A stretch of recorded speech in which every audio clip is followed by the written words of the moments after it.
It's mostly so I can for hair growth. How high the suicide rates are for women in the industry. Ay, amigos, estoy solo.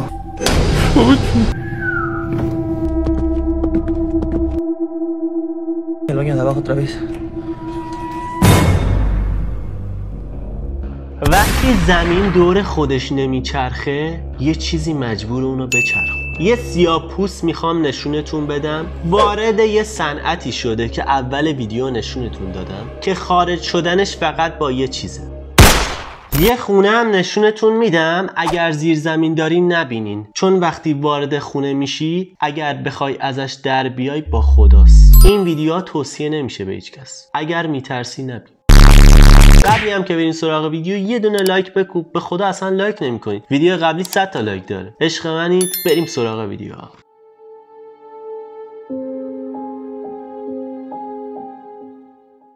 شماره 6 چشمان یک اسب.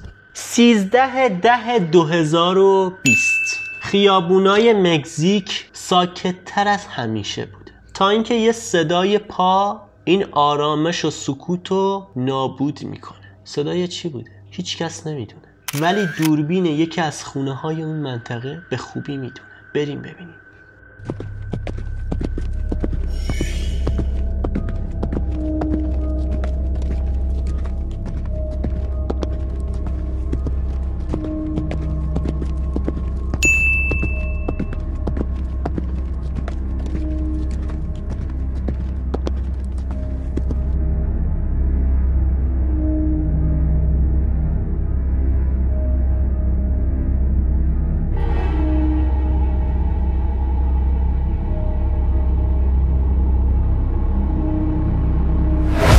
هیچی روی اسب نیست. دقت کردین؟ ولی اگر بیشتر دقت میکردین یه آدم نصفه تیکه پاره شده روی اسب، یه سایه روی اسب. نمیدونه، هر چیزی که هست یه چیزی روی اسب هست. نظر شما چیه؟ من برم سراغ ویدیو بعدی تا شما یکم رو نظرتون فکر کنید. شماره 5 شتاب کوبنده.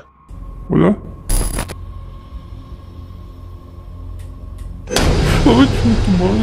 هیچی ترسناکتر از این نیست توی خونه باشی، تازه هم اونجا رو اجاره کرده باشی، شبم باشه، صدای در بیاد و اولین مهمونت این باشه. بریم اولین مهمونتون رو ببینیم.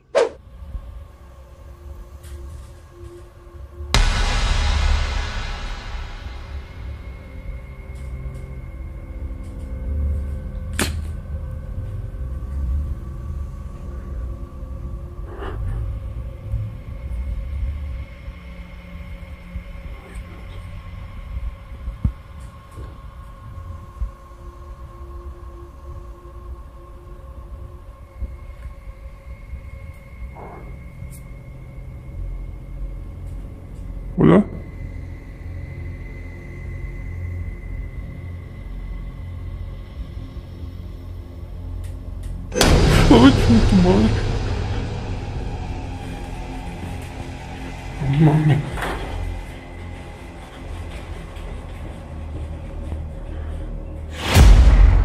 خیلی علنی نشونتون دادم تو این ویدیو جنو. یعنی واقعا یکی از کمیاب ترین ویدیوهایی بود که انقدر جنو علنی توش یه دوربین میگیره. ولی ویدیوی بعدی کابوست میشه شب.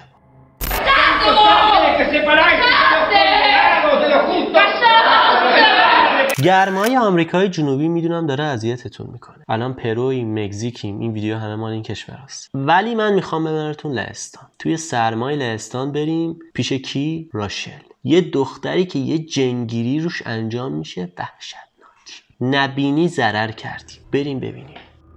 Cristo a los hombres. Santos ángeles que sirvieron a Cristo en el desierto. Santos ángeles que llevaron a Lázaro al seno de Abraham. Resplandeciendo su blanco la nieve y la sepultura. Santos ángeles que quitan la gente con la señal de la cruz de Cristo. Santos ángeles que recogeréis a los elegidos en el día final.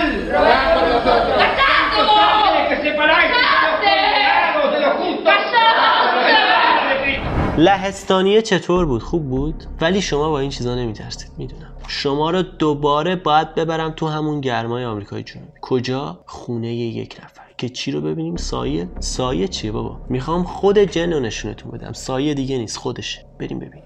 شماره 4 کانون وحشت.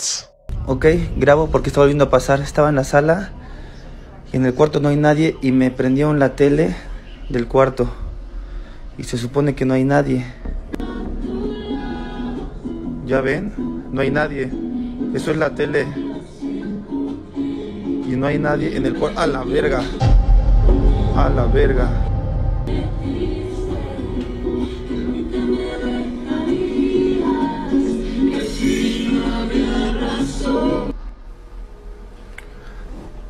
Amigos, empiezo a grabar otra vez. Después de una semana, empiezo a escuchar ruidos otra vez en mi casa. En el baño. Se escucha en el baño y no hay nadie. Se escucha atrás de... Me jalaron la puerta. Me acaban de jalar la puerta. Voy a entrar. 1, 2, 3.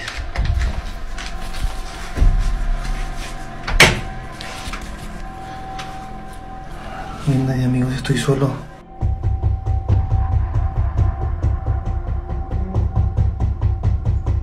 Esa no es la voz de mi hermano.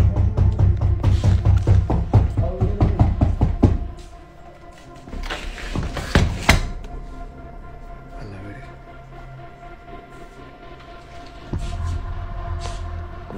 Aquí son 10 para 7, estoy con mi tía en la sala. Se escuchan ruidos del baño.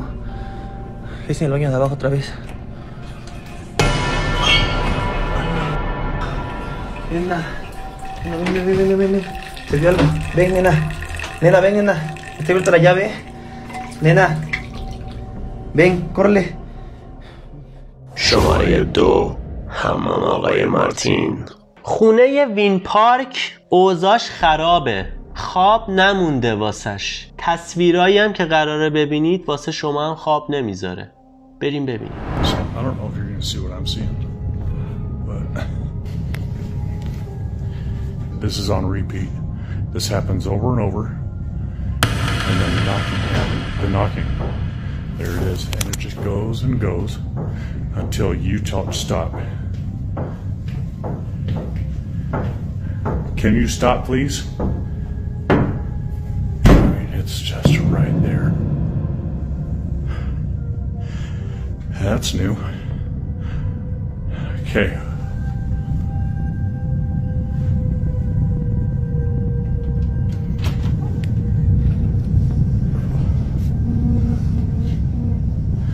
Whatever you are, you gotta go.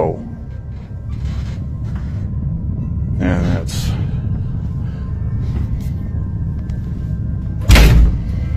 Yeah, I don't like that. I don't like that at all. Goodbye. ترس وجودت تا چه حده؟ حدشو به من بگو. نترس، چون میخوام بهت بگم نباید بترسی. از جنا نترس، از انسانا بترس. توی ویدیو بعدی میفهم.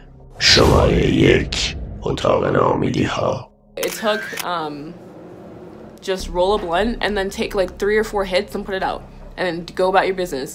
Guarantee you'll get high and also you'll become distracted, do your shit, and then a couple hours pass by and this like 1 blunt lasted me like 6 hours. کورن هاپ، جایی که خیلیاتون میرید. الکی نگین نمیرم ندیدم و اینا، که میدونم میرین و میبینین. این ویدیو یه دختر رو نشون میده سیاه‌پوست که داره توضیح میده من توی این صنعت بودم و چه بلاهایی سرم آوردن و چه تهدیدایی که منو کردن و چه چیزایی که مصرف کردم و به زور به من دادن و چه تأثیر روی مغز شما داره و چه بلایی میخوان سر شما بیارن با این ویدیو به خاطر پول. بریم ببینیم چی میگه. So I have spoken to people that have been in the porn industry before, and one thing that they pointed to me, which I just think that if people know this, I don't see how any person in good conscience could consume porn, is how high the suicide rates are for women in the industry. Yeah. And how drugged a lot of these women are to give themselves the confidence to be able to do what they are doing. Yeah. And how drugged they are after they do these scenes to be able to try to numb the pain of realizing what they have just done or what they have contributed to. Can you speak a little bit about that? Yeah, so in 2018, there was like back-to-back suicides. I mean, it was every month. I think it was like 5 or 6 months in a row, somebody was dying. I have probably 15 friends that have died to either suicide or drug overdose. I just lost somebody that I was very close to last year. There's a very high death rate in the porn industry. And as far as drugs, I mean, I was one of those drug addicts. I had left the industry at one point at my 3.5-year mark because I was withdrawing from heroin. Wow. And that's when I ended up meeting a pimp, and he got me back into the industry for another 3. It took all Sunday. I have a very patient boyfriend. He sat there, we smoked, and just watched Trailer Park Boys, That 70s Show. We started a new anime. I'll put the anime name on the screen. I completely forgot what it's called. But he sat there like a patient baby. Sorry for the trash. It took just roll a blunt and then take like 3 or 4 hits and put it out. And then go about your business. Guarantee you'll get high, and also you'll become distracted, do your shit, and then a couple hours pass by, and this like one blunt lasted me like 6 hours. He was actually a believer, a backslidden believer, so he introduces me to the Bible and takes me and gets me baptized. This is the same person that gave you the meth, and he is a pimp. Yes. But he's also a believer. And after you go into a mental institution, he says, actually, by the way, I forgot to mention that aside, desperate moment. In a desperate moment, yeah. And what did you say to her? I told her, Mom, I need to get away from this guy. I said, he's no good for me. I'm sure you know that. And I really need your help. عشقای منید، جایم نرید، بمونید بچه ها، یه کامنت بخونیم و یه 500 بریزیم و یه خداحافظی بکنیم. برکلاتون. کامنت اول بچه ها فائزه خانوم گل که نوشته یارو چقدر شجاعه، من جاش بودم شب تو جنگل سکته میکردم، تازه جنم پیششه. ببین بعضی موقع توی شرایطی قرار میگیری که نمیتونی کاری بکنی. آخه وسط جنگل ماشینش هم خراب، بعدش هم دوربین گوشیشو روشن کرده بود تا با فلشش بتونه اینور اونور رو ببینه، دیگه با ترس و لرزم فیلم میگیره. کامنت بعدی هم بچه ها ایرانیان بوی که نوشته خوشحالم که برگشتی. عشق منی، منم خوشحالم که تو همیشه کامنت میذاری. و اینکه بچه ها من چند تا میکروفون زاپاس گرفتم تا هر کدوم خراب شد عوضش کنم تا دوباره نشه که یه مدت نباشم. عشق منی. بریم الان ببینیم برنده ما کیه. میریم توی سایت کامنت دات پیکر، لینک ویدیو رو کپی میکنیم، اینجا پیست میکنیم. الان بریم ببینیم برنده ما کیه. 1 2 3. کامنت برنده بچه ها علی فرجی خوشتیپ گل با این چهره زیباش که نوشته داداش دمت گرم، انشالله تو کارت موفق باشی، ویدیوهات حرف نداره، تو هم حرف نداری عشق من. به این دایرکت پیام بده، اسمت هم بگو تا 500 تومن ساعت 12 ظهر به حسابت بریزم. عشق منید، عاشق همتونم. تا ویدیوی بعدی، خدا نگهدار.